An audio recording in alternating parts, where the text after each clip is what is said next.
ಬಾವಿಗೆ ಬಿದ್ದ 2 ವರ್ಷದ ಬಾಲಕ ಜೆಸಿಬಿ ಮೂಲಕ ನಿರಂತರ ಕಾರ್ಯಾಚರಣೆ.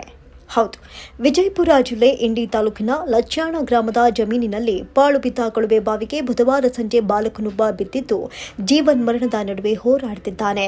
ಇನ್ನು ಬಾಲಕ 2 ವರ್ಷದ ಸಾತ್ವಿಕ್ ಮುಜಗೊಂಡ ಅಂತ ತಿಳಿಸಲಾಗಿದ್ದು, ಆಟವಾಡಲು ಹೋಗಿದ್ದ ವೇಳೆ ಆಯ ತಪ್ಪಿ ಕೊಳವೆ ಬಾವಿಗೆ ಬಿದ್ದಿದ್ದು, ಇತ್ತ ವಿಚಾರ ತಿಳಿಯುತ್ತಿದ್ದಂತೆ ಕೂಡಲೇ ಸ್ಥಳಕ್ಕೆ ಇಂಡಿ ಗ್ರಾಮೀಣ ಪೊಲೀಸರು ದೌಡಾಯಿಸಿ ಜೆಸಿಬಿ ಮೂಲಕ ರಕ್ಷಣಾ ಕಾರ್ಯಾಚರಣೆಯನ್ನು ನಡೆಸ್ತಾ ಇದ್ದಾರೆ.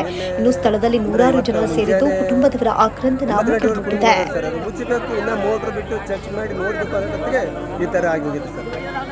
ಹುಡುಗನ ಹೆಸರು ಏನಂದ್ರೆ ಸಾತ್ವಿಕ್ ರೀ. ಇದು ಯಾವ್ರಿ? ಲಚ್ಚಾಣ್ ಇಂಡಿ ತಾಲೂಕು ಲಚ್ಚಾಣ್.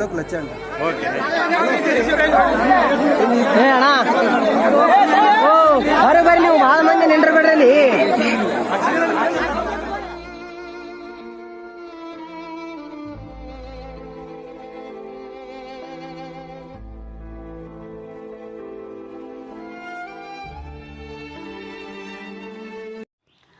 ಕೊಳವೆ ಬಾವಿಗೆ ಆಯಾ ತಪ್ಪಿ ಬಿದ್ದ 2 ವರ್ಷದ ಬಾಲಕ, 16 ಅಡಿ ಆಳದಲ್ಲಿ ಸಿಲುಕಿದ ಮಗು.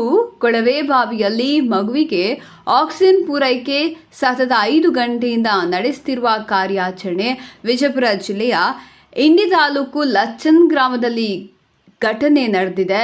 ಸಾತ್ವಿಕ್ ಮುಜುಗೊಂಡ ತೆಗೆದು 2 ವರ್ಷದ ಬಾಲಕ ಇಂಡಿ ವಿಜಯಪುರ ಜಿಲ್ಲೆಯ ಇಂಡಿ ತಾಲೂಕಿನ ಲಚ್ಚಾಣ ಗ್ರಾಮದ ಜಮೀನೊಂದರಲ್ಲಿ ಇಂದು ದಿನಾಂಕ 3/4/2024 ಸಾಯಂಕಾಲ ಸುಮಾರಿಗೆ ಜಮೀನೊಂದರಲ್ಲಿ ಕೊರೆದ ಕೊಳವೆ ಬಾವಿಯೊಂದರಲ್ಲಿ ಸಾತ್ವಿಕ ಮುಜಗೊಂಡ ಎಂಬ 2 ವರ್ಷದ ಮಗು ಆಟವಾಡಲು ಹೋದಾಗ ಸಮೀಪದ ಕೊಳವೆ ಬಾವಿಗೆ ಆಯಾ ತಪ್ಪಿ ಬಿದ್ದಿದ್ದಾನೆ. ಸ್ಥಳಕ್ಕೆ ಇಂಡಿ ಗ್ರಾಮೀಣ ಪೊಲೀಸರು ಭೇಟಿ ನೀಡಿ ಪರಿಶೀಲನೆ ನಡೆಸುತ್ತಿದ್ದಾರೆ. ಈ ಘಟನೆಯು ಇಂಡಿ ಗ್ರಾಮೀಣ ಪೊಲೀಸ್ ಠಾಣಾ ವ್ಯಾಪ್ತಿಯಲ್ಲಿ ಸಂಭವಿಸಿದೆ.